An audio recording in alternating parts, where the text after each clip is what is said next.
Olá, nesta aula eu vou falar sobre compreensão e interpretação de textos. É comum encontrarmos alunos se queixando de que já não sabem interpretar textos. Alguns têm pânico a exercícios deste tipo, acham chato, sem graça e dizem até que cada um tem seu próprio entendimento de texto ou que cada um interpreta a sua maneira. Bem, gente, no texto literário, essa ideia tem até algum fundamento, tendo em vista a linguagem conotativa, os símbolos usados, enfim, mas isso não acontece nos textos não literários. Então, pensar dessa forma é um erro. Então, diante desse problema, gente, seguem algumas dicas para vocês analisarem, para você analisar, compreender e interpretar os textos com mais eficácia. Fique atento. Dica número 1. Vamos pensar no significado da palavra compreensão e interpretação. Entenda que compreender e interpretar não significam a mesma coisa, tá? Compreensão é tudo aquilo que está relacionado, que faz parte do texto, é tudo que eu posso encontrar no texto.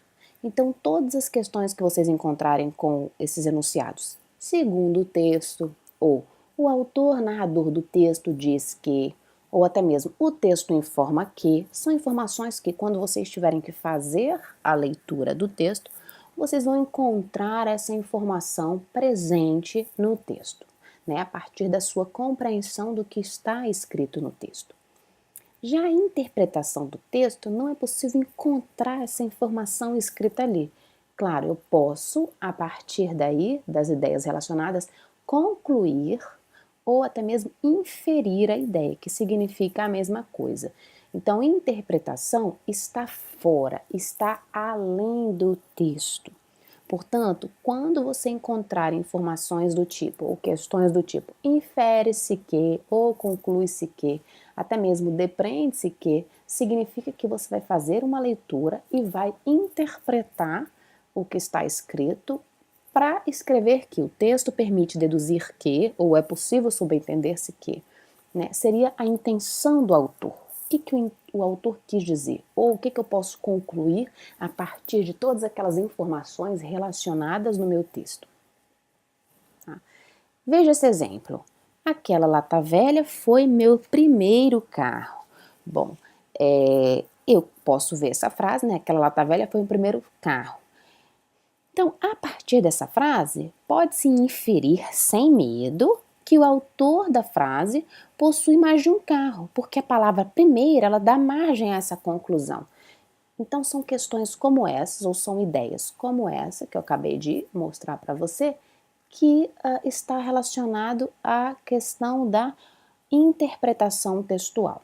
A informação não está no texto, mas essa ideia ela é verídica, ela acontece, porque aquela lata velha foi meu primeiro carro, significa que eu tive outros carros, ou que o autor da frase teve outros carros, ok? Bom, 2 elementos são fundamentais para interpretar um texto: conhecer o assunto e entender a proposta. E o que é preciso para conseguir ter esse entendimento? Bom, gente, em primeiro lugar, exercitar o hábito da leitura, vamos praticar a leitura. Mas eu não gosto de ler, eu não tenho paciência, então comece pelos assuntos de interesse. Não precisa pegar um livro, né? Se você não tem tanta disposição ou tanto gosto pela leitura, vamos começar a exercitar esse hábito com leituras a partir de textos que te interessam. Então, você gosta de carro? Então, vamos fazer leituras sobre textos relacionados a esse tema.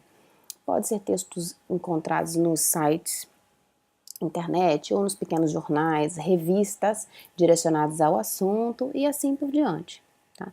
A partir daí, você vai ter um conhecimento maior desse assunto, vai se relacionar também, vai ter um vocabulário diferenciado, ter acesso a outro tipo de informação e a partir daí é que vai crescendo essa informação, esse gosto pela leitura.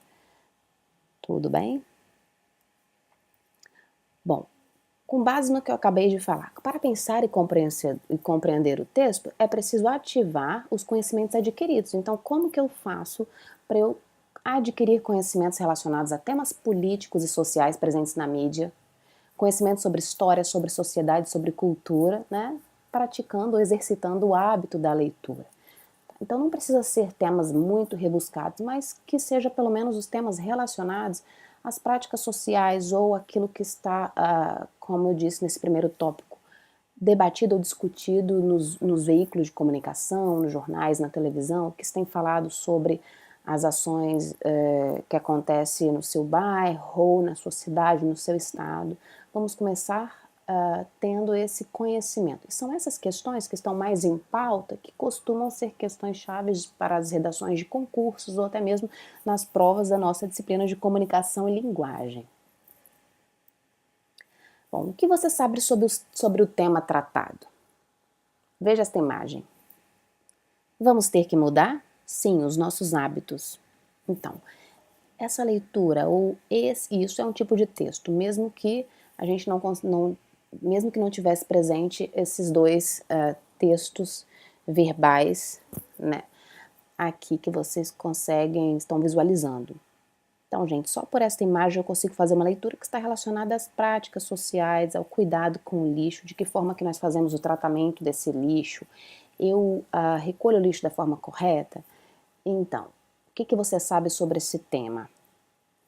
Esse pode ser uma simples imagem, que a partir daí, esta imagem pode ser um enunciado para uma questão. Pode ser, por exemplo, uma prova.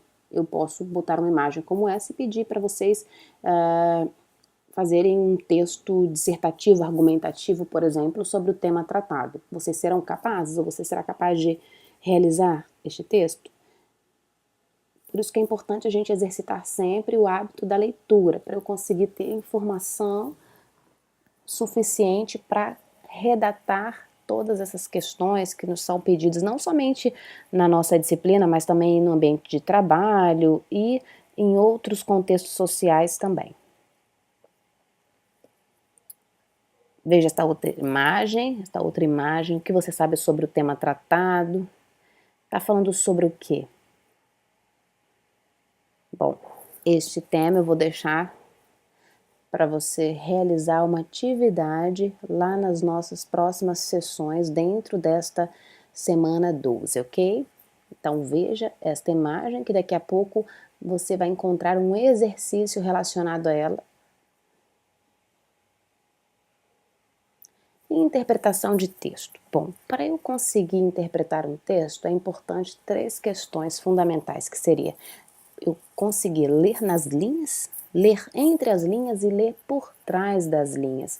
O que significa cada um desses tópicos? Bom, em primeiro lugar, ler nas linhas é compreender o significado do texto, ok? Como a compreensão do texto. O que está escrito? Em segundo lugar, ler entre as linhas, associar um texto ao outro, um significado ao outro, conseguir fazer uma leitura não somente daquelas palavras, mas fazer essa leitura mais profunda e rebuscada. Como eu disse, até mesmo o simples uso de aspas dentro do texto, ele pode estar alterando o significado daquele termo. Então, por isso que é importante ler com muita atenção como que essas palavras ou esses usos estão colocados dessa forma visual. Captar o sentido crítico do texto, seria ler por trás das linhas, e é sobre isso que nós vamos falar a continuação. Bom, o sentido do texto, que seria, como nós falamos, ler por trás das linhas, ele está relacionado ao sentido figurado, ao sentido não literal, que é essa figura aqui, a figura central desta imagem, né, vai depender do contexto.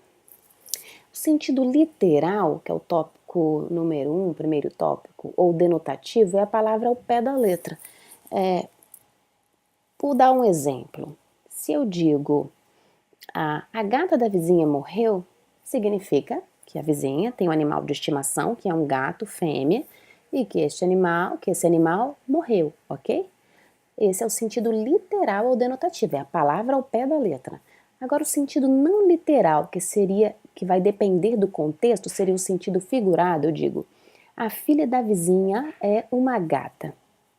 Não significa que a vizinha tenha parido um animal, uma gata, porque isso não é possível. Significa que a filha da vizinha é muito bonita.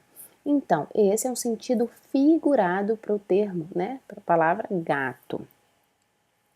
Então, algumas palavras, elas têm esse sentido polissêmico, que é a polissemia, que são vários sentidos para uma única palavra. Então, gato, ele, dependendo do contexto, vai significar animal de estimação ou muito bonito.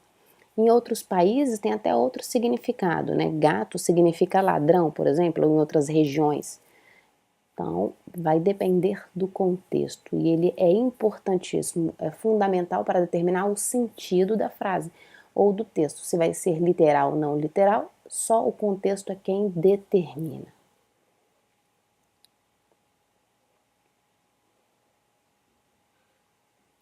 Bom, outros elementos importantes para a interpretação de texto seria a compreensão das ideias que estão expostas no texto, a estrutura textual, que seria compreender as ideias e tipologias textuais que nós vimos em aulas passadas. Quais são as tipologias textuais que nós vimos? Seria o texto dissertativo, argumentativo, vimos também o texto descritivo e o texto narrativo.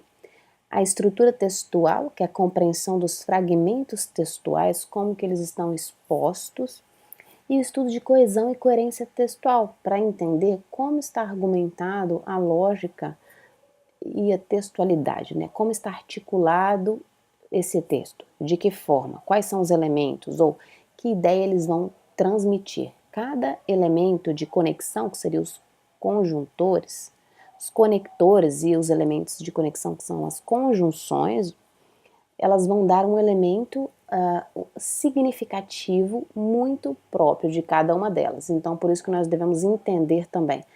Lá na parte de atividades, nós temos um quadro que, com algumas conjunções, que são esses conectores, com a função de elementos de coesão, que traz o significado de cada um. Por isso que é importante compreender o que significa, para saber como que se dá essa conexão, fusão entre as partes de um texto. Bom, nossa aula termina aqui. Vamos ficar atento agora às listas de exercícios desta sessão e até a próxima.